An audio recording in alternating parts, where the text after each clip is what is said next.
Soyez le bienvenu dans votre nouveau numéro de votre magazine. Ce soir, nous sommes très heureux de recevoir pour vous Mokwami Lufiane. Il est le CEO de J2S Africa. Et sans plus attendre, nous allons saluer notre invité de ce soir. Bonsoir Lufiane. Bonsoir Fafouné. Lufiane, comment vous allez? Toujours bien avec le sourire. Nous sommes très heureux de vous savoir parmi nous. Merci. Nous allons parler de vous, de votre parcours. Premièrement, parlez-nous de J2S Africa, Jeunesse, Sociale et Espoir. J2S Africa est une agence de consulting et de formation avec un bureau de consulting, des experts qui travaillent dans le domaine de la jeunesse, sociale et sport. C'est pour cela qu'on a mis J2S. Les deux S derrière, c'est un jeu de mots entre le social et le sport. Elle fournit toutes les solutions de consulting, bien sûr, à destination des collectivités, des ONG, des bureaux d'études, des gestionnaires privés ou des gouvernements. Quel était le besoin? Pourquoi l'avoir créé? C'est vrai que de mon parcours, au niveau de ce que j'ai pu faire depuis 1998, je suis engagé dans le monde associatif en France. Je suis un jeune afro-européen, comme on dit chez nous. C'est-à-dire qu'un jeune qui essaie de faire de pont entre l'Afrique et la France. Et c'est pour cela qu'on s'est dit que ce qu'on pouvait faire, à l'élan de ce que le président avait dit quand il avait pris le pouvoir, en disant que ce qu'il voulait revenir pour apporter leur pierre à l'édifice avec ce qui se faisait déjà. Alors je me suis dit pourquoi pas se lancer avec un groupe d'experts, apporter notre expertise à ce qui se fait déjà sur le terrain. Avec les téléspectateurs, nous aimerions connaître le parcours de Mokwami Lufiane. Il nous vient d'où? D'où vient-il? Quel est son parcours? Vous nous dites que vous êtes afro-européen. Vous voulez relier l'Europe et l'Afrique par ce que vous savez faire. Mais qui est Mokwami Lufiane? C'est vrai que c'est un exercice pas facile parce que c'est toujours dur de parler de soi. Mais j'ai quitté le Congo dans les années 90. Quand sévissaient un peu les émeutes. En 90, j'ai quitté le Congo pour la France. J'avais 8-9 ans. En arrivant en France, on a fait un parcours normal, scolaire, et arrivé à un temps ou l'autre, l'influence de certains quartiers, comme on habitait dans les quartiers populaires à Grigny, ça a pu nous rattraper. Et jusqu'à l'âge de 16 ans, je me rappellerai encore, ma grand-mère m'appellera en France parce qu'elle apprenait un peu les tumultes et le petit parcours de, disons, jeunes des quartiers. Elle me dira que tu n'es pas parti en France pour rien. Et ça fait comme un vrai écho dans ma tête. Et c'est là que j'ai commencé à entreprendre dans le monde associatif. J'ai créé une première association en 98, je me rappelle encore, j'avais 18 ans. En le créant, on a pu donner en fait des enfants victimes de mines en Angola, essayer d'apporter le soutien. Mais par la suite, je n'ai pas pu avoir accès parce qu'on était très jeunes. La structure ne m'a pas donné accès sur le terrain. Et je me suis senti frustré parce que je voulais reprendre un peu mes activités, reprendre un peu les liens avec l'Afrique, parce qu'entre 9 ans et 18 ans, c'était carrément coupé. Près de 9 ans, je n'avais plus jamais vu l'Afrique. Et là, en faisant un projet, en pensant qu'après ce qu'on allait récolter, je pourrais le ramener au niveau de l'Afrique, on nous a dit non, ça m'a un peu frustré. Et par la suite, en 2001, je rappelle encore, on a pu mettre en place une association humanitaire avec le pain quotidien, avec un orphelinat au niveau du quartier 13 Angeli. Et c'est de là qu'on a commencé avec 20 enfants, jusqu'ils sont arrivés à 50, on est monté à 50. On a mis en place un système de parrainage, enfants, projet et parrainage enfants. Et jusqu'à leur bac, quand ils ont eu leur bac, j'en passe, quand ils ont eu leur bac, je me suis dit qu'est-ce que je pouvais faire encore. Et là, on a pu commencer à travailler avec un dispositif qui s'appelait Navu Diplôme pour donner octroyer des bourses d'études à des meilleurs lauréats du Congo pendant 4-5 ans. Et après, par la suite, on a développé d'autres choses. Et en parallèle de cet orphelinat-là, ça m'a permis d'avoir une expertise parce qu'on a fait ça pendant presque depuis 2002 jusqu'encore en 2019, parce qu'à l'heure d'aujourd'hui, je vous parle, tous les enfants ont eu leur diplôme, ils sont sortis de la structure. Mais en parallèle, j'ai pu me former, avoir des diplômes jusqu'à aujourd'hui, un master dans tout ce qui est sciences de l'éducation. Et en parallèle, j'ai pu avoir plusieurs casquettes, responsable de service, chef de service dans une mairie, responsable dans des grosses fédérations, des centres sociaux. Alors on a eu un parcours dans une vraie colonne d'éducation populaire. Ça veut dire une alternative pour aider les gens à sortir des quartiers populaires. Vous savez, nous en France, c'est un peu comme ici, hein, on a Gombe, ici il y a Gombe et il y a Tchangou. Et chez nous, on a le Neuilly, le quartier un peu chic, et on a les quartiers populaires. Et nous ayant grandi dans les quartiers populaires, on s'est donné un défi en disant que on peut réussir même en sortant des quartiers populaires, en y croyant, voilà, j'ai des valeurs chrétiennes, et en mettant en action ma foi. Ça m'a permis de m'octroyer des diplômes, à avoir de grosses responsabilités, être un cadre supérieur au niveau des collectivités locales. Et tous ces backgrounds-là, on s'est dit, il y a déjà des choses qui se font chez nous. Et dans la dynamique du chef de l'État en disant que c'est de la diaspora qui ont l'envie bien sûr de revenir apporter leur pierre à l'édifice, qui reviennent. Alors en 2019, j'ai dit Banco, je veux prendre le chef de l'État au mot. Je veux revenir créer mon agence de consulting au Congo. Et c'est de là qu'on a lancé cette agence de consulting avec des experts sur 3 domaines d'activité, la jeunesse, le social et le sport. On a toujours gardé notre colonne. Dedans, dans cette agence, on a l'audit et les stratégies, parce qu'on n'invente pas l'eau chaude. Si je parlais au niveau de la jeunesse, il y a le plan de stratégie de la jeunesse qui existe au niveau du Congo, au niveau du ministère de la jeunesse, et qui ont fixé des axes pour essayer d'améliorer le quotidien de la jeunesse. Et c'est de cela qu'on a pu nous puiser ce contexte-là pour apporter un plus à ce que le ministère de la Jeunesse, le ministère des Affaires sociales et bien sûr le ministère de Sport, qui veulent mettre en place, et nous en complémentarité, on vient apporter notre pierre. Lofiane, nous vous suivons, mais de la RDC. Tu es plus précisément de Kinshasa, mais tu viens de quelle commune? C'est bizarre aussi, c'est pas bizarre, mais on ne choisit pas de là où on est. Mais je viens de Matete. Tu viens de quartier Matete. Populaire aussi. Quel est le souvenir que tu gardes de Matete? Le souvenir que je garde de Matete, c'est le souvenir des catcheurs. Voilà, des catcheurs. Chez nous, où quand il y avait des matchs de catch, étant enfant, je passais toujours dans les petits trous pour aller voir des matchs de catch, ou suivre un certain monsieur qui s'appelait Jingwe, je me rappelle, c'est ça? Ouais. Et ouais, Jingwe qui était grand. C'était un peu ça, et au-delà de ça, comme ma mère était commerçante, elle était souvent en voyage. Alors quand elle était en vadrouille, je profitais pour aller voir soit des répétitions des chanteurs, des concerts, et elle se disait, ce petit, si je le laisse au Congo, comme ils disent à Kobeba. Alors, pour la Tchénikaïe, à Europe, comme ça, qui voit une autre mentalité. C'est un peu les souvenirs que j'ai grandi dans l'école primaire, que je suis en train de réfléchir sur des actions à mettre en place avec eux, l'école des Bambino à Matete. Voilà, c'est une école que j'ai rencontré le gérant. On a des projets en parallèle là avec l'UNESCO qu'on est en train de mettre en place. Très bien. Maintenant, nous allons entrer dans les 3 domaines d'intervention dans lesquels vous œuvrez. Vous avez premièrement la jeunesse, deuxièmement le social, le sport. Quelle est la place de la jeunesse pour toi? Parce que dans toutes tes activités, que ce soit le social, le sport, d'abord les jeunes. Les jeunes, c'est une première place parce que dans mon parcours, je suis toujours à retrouver à conseiller les jeunes. Aujourd'hui, j'en ai 40, mais je me considère toujours un petit jeune de 18 ans dans le sens où cette vigueur-là, cette envie, cette détermination que les jeunes ont, ça m'a toujours motivé, et de dire qu'un jeune qui en est bien pris en main, c'est une bombe pour demain.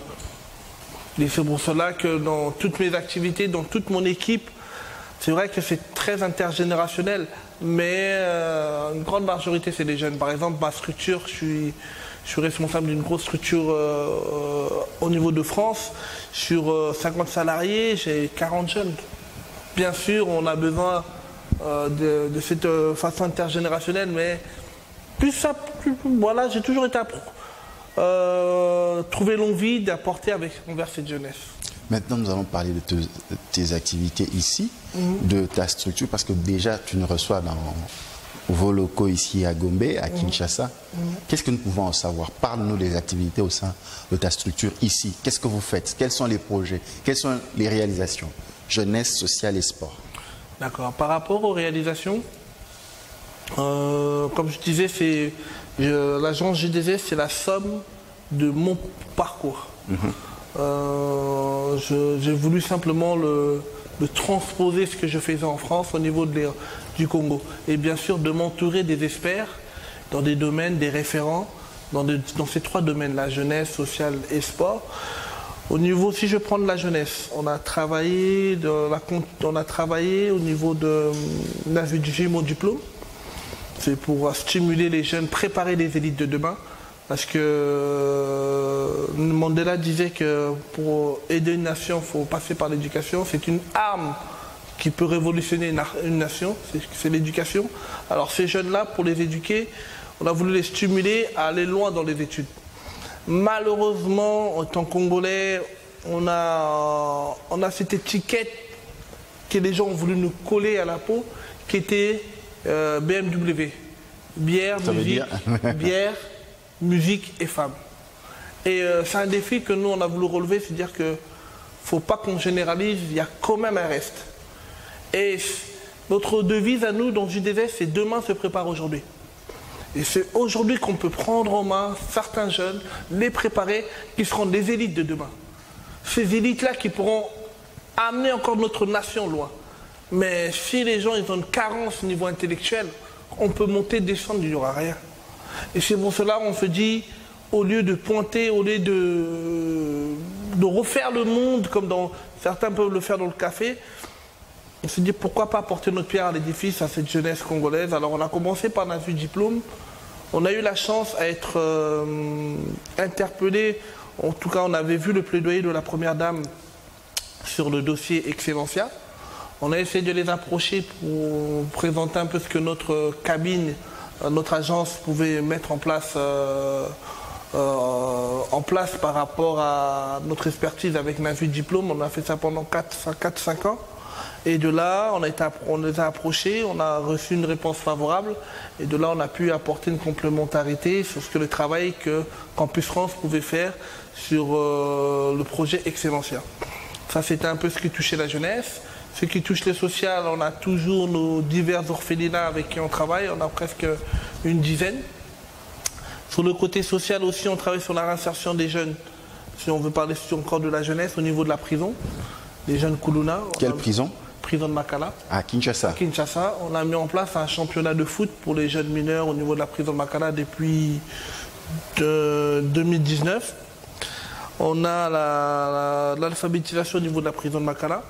Et on a aussi, pour lutter contre la fracture numérique, on a mis en place des ateliers bureautiques un peu pour apprendre un peu à manier tout ce qui touche un peu le numérique. Et ça se marche très bien encore là. Le week-end dernier, on a fait le final de notre championnat et on est vraiment content de travailler. La finale à la prison? À la prison. C'était un tournoi qui se déroule comment? C'est un championnat qui se met en place dans l'année, et 2 fois dans l'année. Et après, on a une finale. Et puis, les meilleurs vainqueurs, on essaie de leur remettre un peu des vivres, des cadeaux, des trophées et aussi un peu d'argent pour pouvoir souvenir à leurs besoins. Comment vous faites? Vous venez, il y a une structure ici à Kinshasa ou En fait, on a un expert, on a un référent au niveau du social qui travaille au niveau de la prison avec eux. Et là, dans un futur proche, on aimerait, en tout cas, c'est d'avoir notre propre agence au niveau de la prison, mais ça, c'est des dossiers administratifs que nous sommes en train de faire. Et au niveau du sport, là, on a commencé 1 an, on a mis en place une académie de foot au niveau de Kinshasa. Cette académie, avec là, cette particularité où on essaie de repérer les meilleurs de Kinshasa, bien sûr, on a un vrai vivier quand même, on s'est rendu compte, on a un vrai vivier de jeunes talents au niveau du Congo. Bien sûr, il y a beaucoup d'académies qui se mettent en place. On vient encore apporter un plus parce qu'avec 12 millions de Congolais qu'il y a à Kinshasa, il y a un besoin, or qu'on veut encore s'ouvrir. Là, bientôt, on aura une extension au niveau de Goma, parce qu'on va aussi aller à l'Est. C'est-à-dire qu'avoir des académies de foot pour repérer les jeunes talents, les former, leur apporter des vraies valeurs. Et bien sûr, derrière, on a un club de foot qui, les meilleurs talents, essaye de se perfectionner dans le club. Et pourquoi pas pour un avenir meilleur dans les grands clubs demain. Qu'est-ce que vous offrez à ces jeunes qui viennent dans votre académie de foot? Et ça s'appelle comment? C'est J2S encore, c'est J2S Africa, reconnu au niveau de l'Africofa. Qu'est-ce qu'on leur offre? On leur offre des équipements, on leur offre un service, en tout cas, une formation footballistique, un encadrement. Avec des entraîneurs locaux. Avec des entraîneurs locaux, avec une équipe dirigeante, avec des directeurs sportifs, des coachs reconnus. Et chaque week-end, en tout cas, ils ont un championnat qui joue, un championnat de juniors au niveau du Congo qui joue.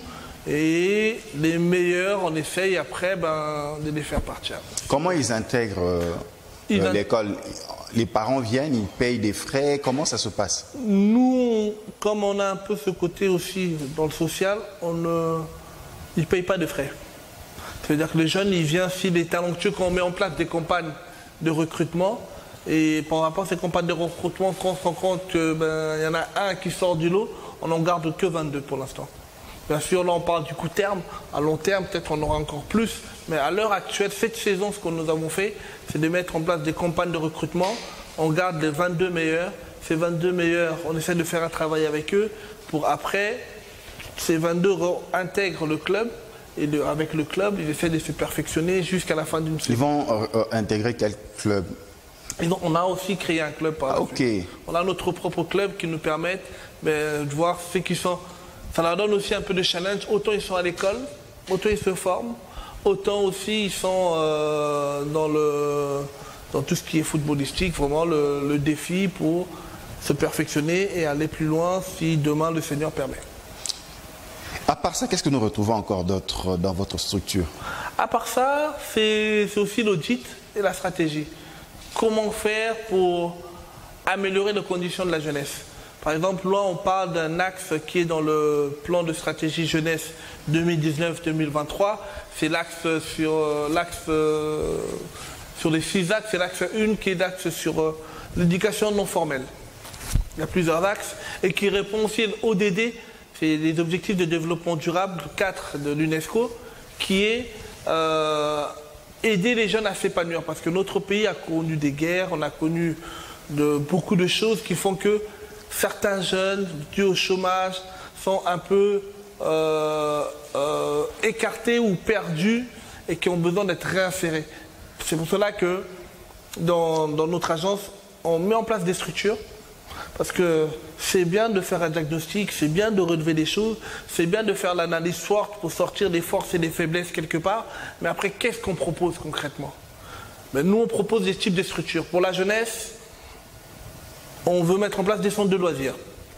On veut mettre en place pour les jeunes ados des maisons de jeunes. Et on veut mettre en place des centres de vacances. Je me rends compte que la plupart des jeunes, quand ils viennent dans notre pays, on n'a pas encore eu cette politique de développer des centres de vacances. Et ça, c'est des choses que nous sommes en capacité de faire. On n'a pas encore l'habitude de développer des centres de loisirs. Il y a des parents qui travaillent. Comment mettre en place une structure où pendant que les parents travaillent, ces enfants, hors l'école, qu'ils ont un lieu où ils peuvent s'amuser, où ils peuvent avoir des activités ludiques pour les aider à s'épanouir. Et c'est tout ce que nous pouvons mettre en place. Dans le FIAN, en t'entendre dire, c'est comme si que l'épanouissement des enfants ne dépend pas seulement de leur famille et de l'école. Il faut aussi pourvoir d'autres activités. Normalement, un enfant a aussi un temps libre. On a 3 vecteurs qui permettent que l'enfant puisse grandir. On a l'école, on a la famille premièrement. S'il ne passe pas du temps à la famille, on a l'école. S'il ne passe pas du temps à l'école, on a le temps libre qu'on appelle nous, chez nous.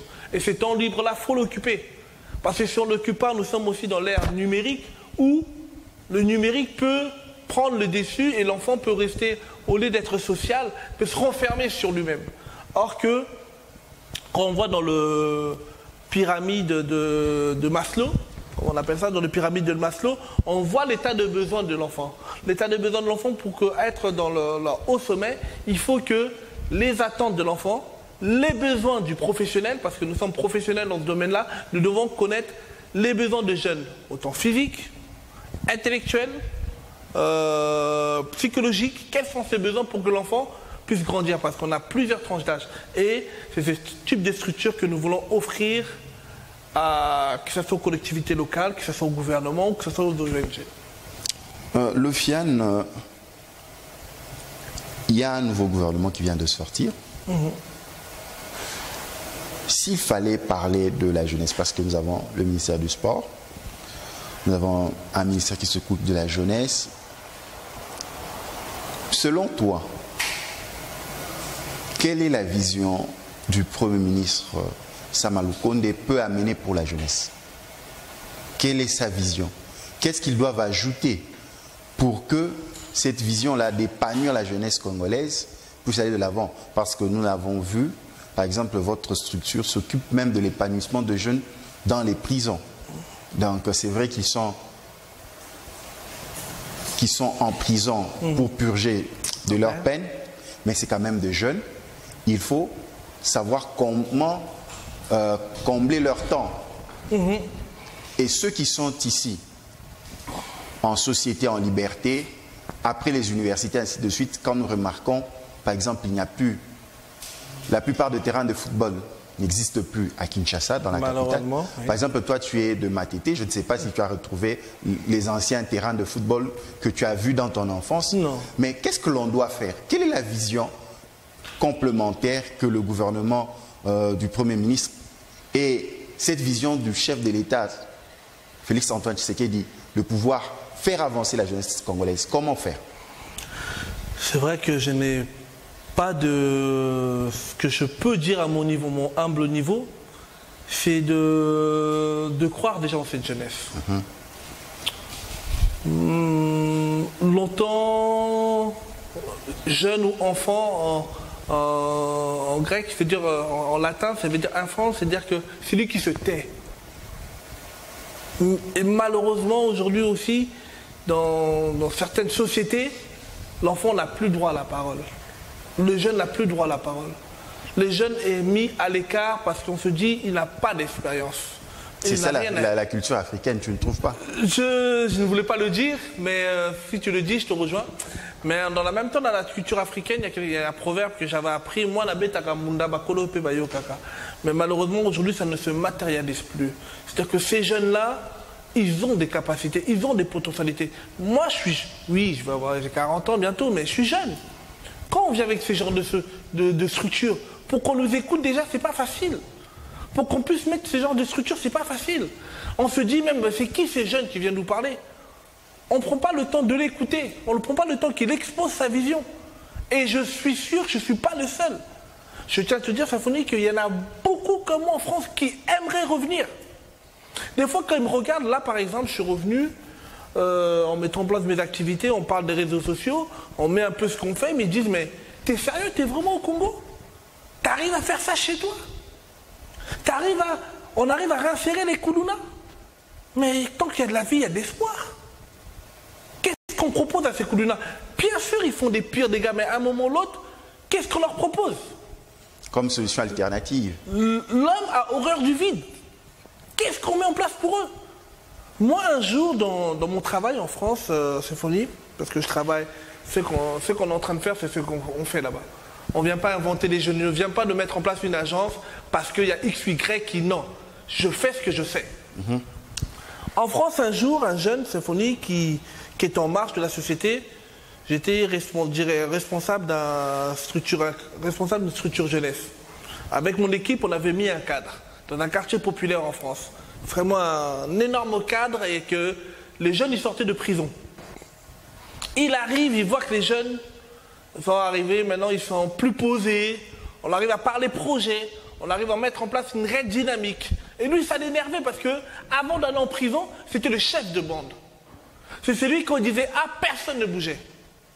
Mais il se rend compte que ses amis ne le suivent plus dans ses bêtises. Il arrive dans ma structure, étant directeur de ma structure, j'allais aussi un peu voilà, on aime un peu le relationnel, on descend un peu de notre trône, hein, de notre bureau pour un peu parler à ces jeunes-là, leur communiquer certaines choses. Et lui, il arrive, il me voit, on lui dit, ah, c'est lui le directeur, c'est lui qui a essayé de faire un travail. Et là, je lui parle, il ne veut pas m'écouter. Il met sa capuche. Et quand il met sa capuche, il ne veut pas m'écouter. Et là, il dit, ne me parle pas. Je dis, comment ça, je ne te parle pas? Tu es dans ma structure. Et là, il prend un djamba, il fume, alors qu'on est dans une structure, chez nous, c'est la loi Evian, on n'a pas le droit de fumer à l'intérieur, il faut fumer dehors. Bah, lui, il fume à l'intérieur pour imposer son truc. Et là, qu'est-ce qui se passe? Ben, on doit prendre l'autorité. Mais il est jeune, armé. Il me dit, quand je devais lui dire de sortir, il me dit, ok, tu vas attendre. Il revient, il me prend son fusil, il me braque. Ah bon? Oui, il me dit maintenant, tu fais le malin? Parle maintenant, tu vas voir. Et tout le monde lui dit arrête, arrête, arrête, arrête. J'ai des valeurs chrétiennes, je ne peux plus me permettre de certaines choses. Bien sûr, on extériorise notre peur parce que on peut partir, on n'est pas robot, on n'est pas Robocop, tout ce qu'il veut. Mais par la suite, il a senti que autour, comme je venais d'un quartier populaire aussi, certains jeunes connaissaient un peu mon passé. Ils ont dit, oulala, c'est chaud, voilà. Et le soir, dans le quartier, les jeunes où j'ai grandi, ils ont voulu aller le frapper. Ah, ils sont venus, bou, bou, bou. Et j'ai dit, personne ne bouge, personne ne le touche, laissez-moi et lui. Le lendemain, il vient parce que pour lui, il a fait quelque chose, il m'a infligé. Je lui ai dit, viens dans mon bureau. Il ne pouvait pas dire non devant les gens. Je lui ai dit, comme tu es un homme, viens dans mon bureau, on ferme le bureau. Moi et toi, on va parler. J'ai fermé la porte à clé. Je lui ai dit, maintenant, qu'est-ce que tu veux? Il me regarde, tout énervé. Je lui ai dit, non, dis-moi qu'est-ce que tu veux. Qu'est-ce que tu veux faire?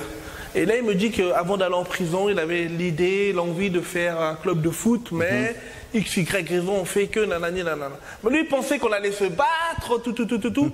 On a passé cette étape, on est vieux maintenant. Et puis on fait la part des choses, bien sûr. Tu dis, tu sais très bien que je viens d'un quartier plus populaire que toi. Tu sais très bien que mes jeunes de mon quartier, même si moi aujourd'hui je prie, je ne peux pas me permettre certaines choses, mais eux ils ne prient pas, ils peuvent te régler en 2 minutes. Mais qu'est-ce que je peux faire avec toi? Et il m'a parlé qu'il aimait le foot, tout. On a essayé de mettre notre énergie en place, créer un club sportif. Il a fait son club de foot, comme c'était un leader aussi. Avec les jeunes du quartier qui traînaient, il les a inscrits dans son club de foot. On est parti à la fédération pour demander un agrément associatif de foot. Après, par la suite, Dieu fait bien les choses, ben, ils ont été premiers du championnat. Il a voulu faire une finale, mais dans cette finale, j'avais un ami à l'époque qui était capitaine du PSG, Marco Serra. Je l'ai invité pour remettre le trophée aux jeunes. Vous savez, nous, les jeunes parisiens, quand on voit un joueur de Paris qui arrive, ils sont en ébullition, il me dit, mais tout ça, tu fais ça pour moi? J'ai voulu le faire comprendre que derrière, on peut faire quelque chose. Autant dans la vie, c'est une histoire de choix. Soit on fait le mal, soit on fait le bien. Mais celui qui est en face, qu'est-ce qu'il propose? Est-ce qu'on laisse ces jeunes-là s'engouffrer encore, poser des actes, repartir en prison? Ou on relève un réel défi qu'avec ces jeunes, tout est possible, qui devient un citoyen à part entière. Alors où je te parle, il est président, son club continue, il a ouvert un bar, aujourd'hui il est marié, il a des enfants. Pour dire, et si je regarde, si j'étais parce que tu l'as écouté. Je l'ai écouté, c'est ça qui passe. On écoute. Tu l'as donné une autre alternative. On a tendu la main. Voilà. On ne veut plus écouter les jeunes. On veut. C'est comme si quand ils cassent ou quand ils brûlent, on est content en fait. Ça satisfait nos envies. Non. Dans le fait d'arrêter, par exemple, le Koulouna n'est pas seulement une solution. C'est pas une solution. On ne propose rien d'autre derrière. Quand on parle de Koulouna qui part en prison, d'accord, mais quelle est la politique d'insertion, de réinsertion? Mais là, par exemple, le président a trouvé une idée géniale, c'était de les insérer dans l'agriculture, par exemple. C'est une étape. Ça fait partie comment on appelle ça, de la réinsertion. Là, ils peuvent prendre aussi leur vie en main. C'est pour cela que la réinsertion, c'est pas que dans le sport. Il y a beaucoup de choses pour dire à un jeune. Si tu n'as, nous on appelle ça des travaux d'intérêt général chez nous.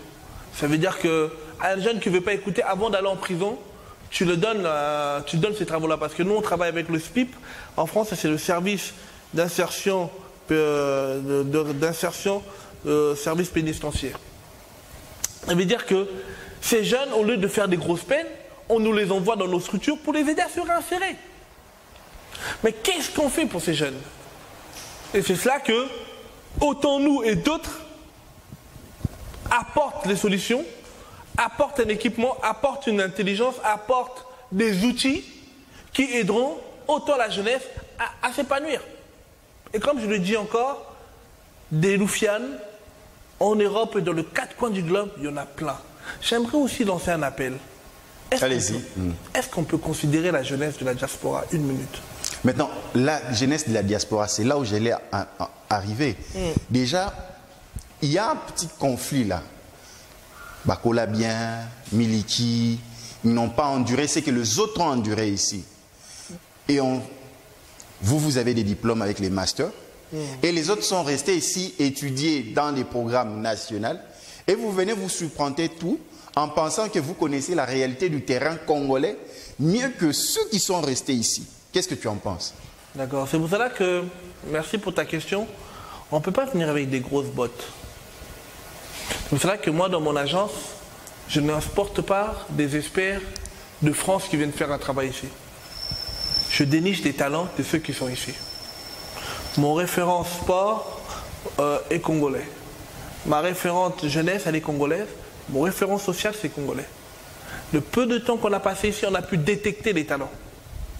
Et ces talents-là qu'on a détectés, c'est eux qu'on les aide à mettre en place des choses au niveau d'ici.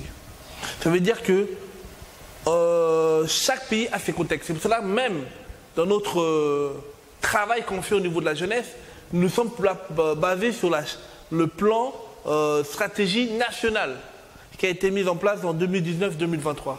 Ça veut dire qu'on n'a pas inventé l'eau chaude. C'est-à-dire qu'on prend ce qui existe pour mettre en place des choses ici.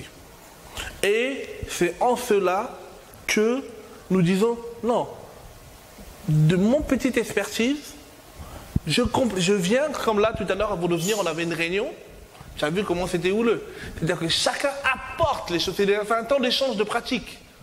Je ne peux pas faire le colon, excusez-moi, dans le sens où, oui, effectivement, on a grandi là-bas, on a notre expertise là-bas, mais on vient apporter les choses ici avec ceux qui sont déjà du terrain. Et c'est là qu'on travaille en complémentarité, et là, ça se passe mieux. Maintenant, comment écouter la jeunesse de la diaspora, la jeunesse congolaise de la diaspora? Comment les écouter? Quand ils proposent des choses, voir, c'est un vent nouveau dans le sens où, bien sûr, je le dis très bien, je sais qu'ici, il y a des gens qui maîtrisent des choses. C'est pour cela que, un jour, je me suis retrouvé à l'UNESCO, une directrice du cabinet du ministère de la Jeunesse qui m'a passé le plan stratégie national de la jeunesse congolaise. Et je lui ai dit, mais il y a des choses qui existent ici. Mais bien sûr. Mais des fois, nous, on n'a pas aussi l'info. C'est pour cela qu'on vient pour faire, de créer des ponts. Quand on crée des ponts, ça nous permet de dire que, quand je reviens, écoutez les gars, au Congo, c'est pas des cabanes. Il y a des choses qui se font. Mais maintenant, comment converger vos efforts avec leurs efforts pour faire quelque chose de beau? C'est vraiment dans ce sens, dans cette dynamique-là que nous essaierons de travailler. Loufiane, nous prenons déjà la dernière ligne droite pour échanger. Il y a beaucoup de questions à poser, mais le temps nous fait défaut. Loufiane, c'est qui un jeune accompli pour toi? Est-ce que tu es déjà accompli? Non. Parce que j'ai toujours faim. J'ai soif d'apprendre. Un jeune accompli, je ne sais pas même si on peut le dire, mais c'est un jeune simplement qui essaye d'apporter quelque chose pour sa société. C'est moi, pour ça, c'est un jeune accompli. Qui a une vision claire, il sait ce qu'il va. Moi, j'aime souvent dire le but. Le lettre de but, c'est bien utiliser son temps. Un jeune accompli, c'est un jeune qui sait bien utiliser son temps. Mukwami Loufiane, Oloba appelle Lingala. La bête a un des fois, mais bon. Ouais. Ok, et puis na Lingala, pour que Batba comprenne biso. Oza mwana mboka, oza diaspora, ovandi na France. Bongot. Oui.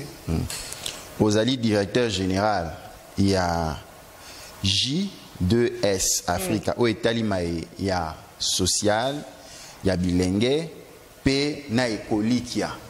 Donc yo musala na yo et simbami na poto bengi ba jeune domaine social na sport.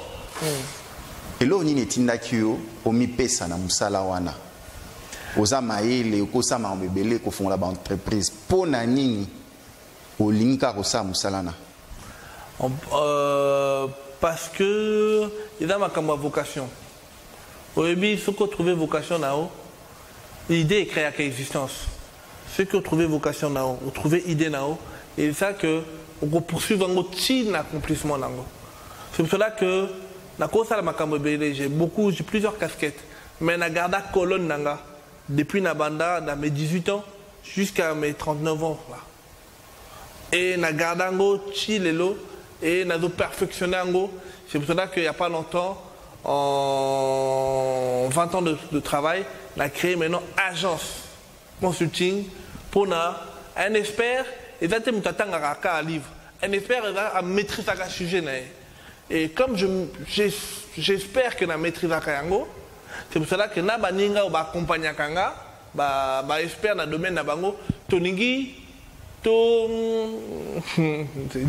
tu as apporté et loco, il y a Fika, ou père édifice, na makambo et ça na rapport na jeunesse, na social, na sport. Bilingue a balingi bale makasia, baoli kapé un jour, bakota Paris Saint-Germain, Marseille. Est-ce que bino bilingue na poto pour obeta bale? To na dit que to mema.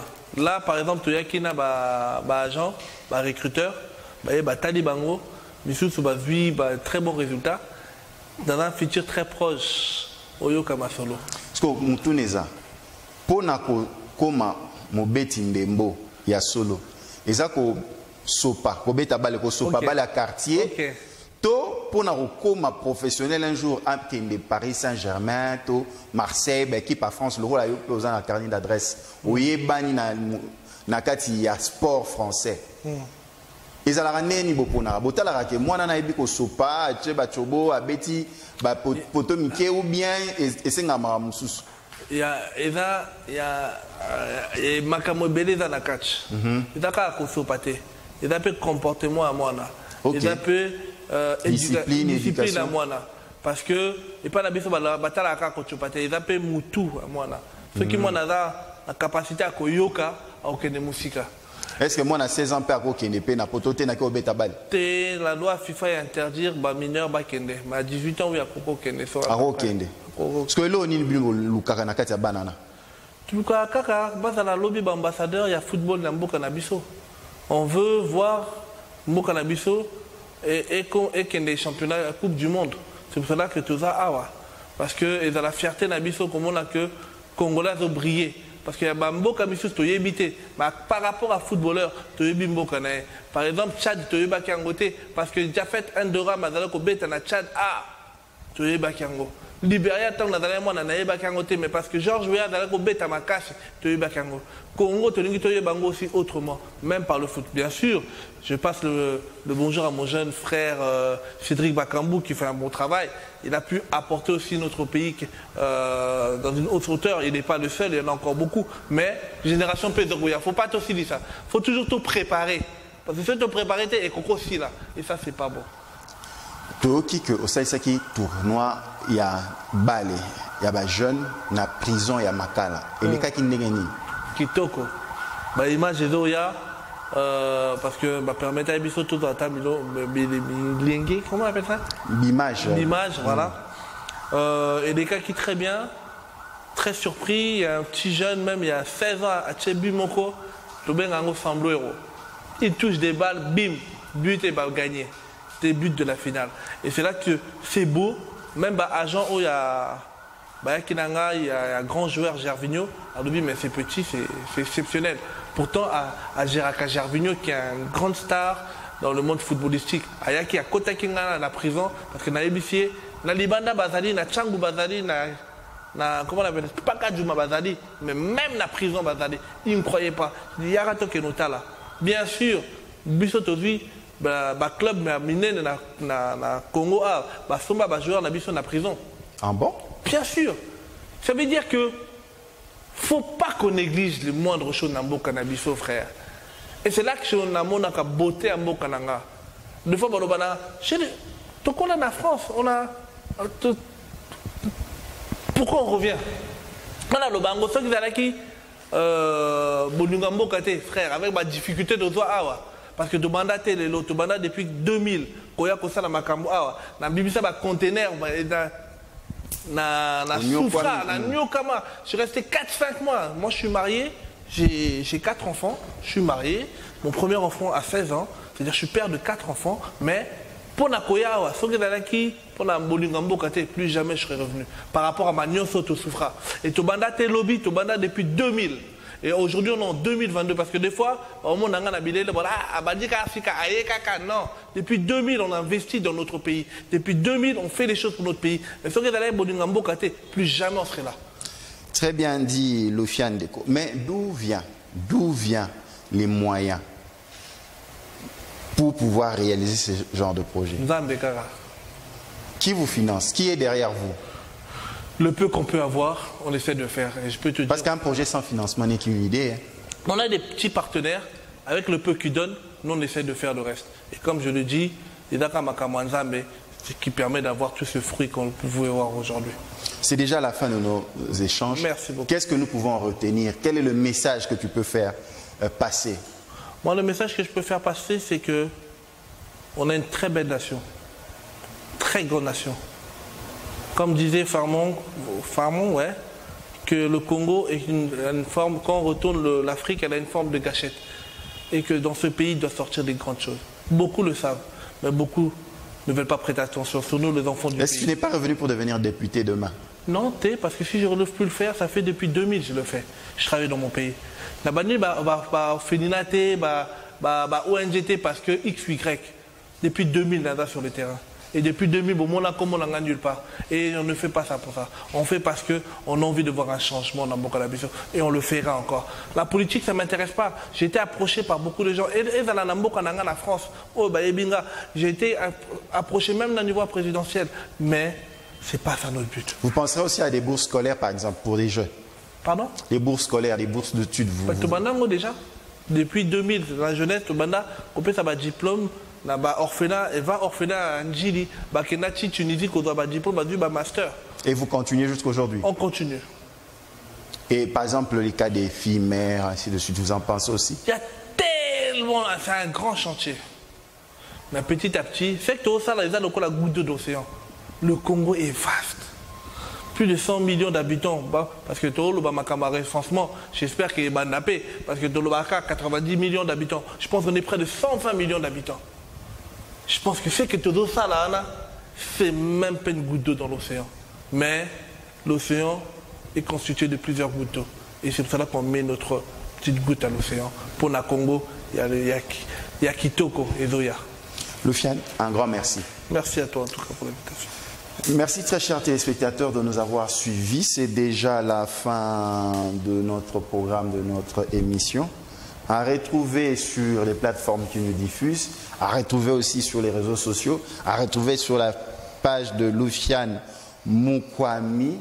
Il est CEO de J2S Africa. Ils œuvrent dans les domaines de la jeunesse, sociale et sport. Nous étions heureux de l'avoir parmi nous et nous pensons que ça ne sera pas une dernière fois. Un grand merci. Non, merci à toi surtout et continue le travail que tu fais. Depuis la France, je te suis beaucoup et vraiment, je sais que apporte ta pierre à l'édifice, on en a besoin. Merci. Là aussi, vous êtes, apportez vos pierres pour la construction de cet édifice, un Congo plus beau.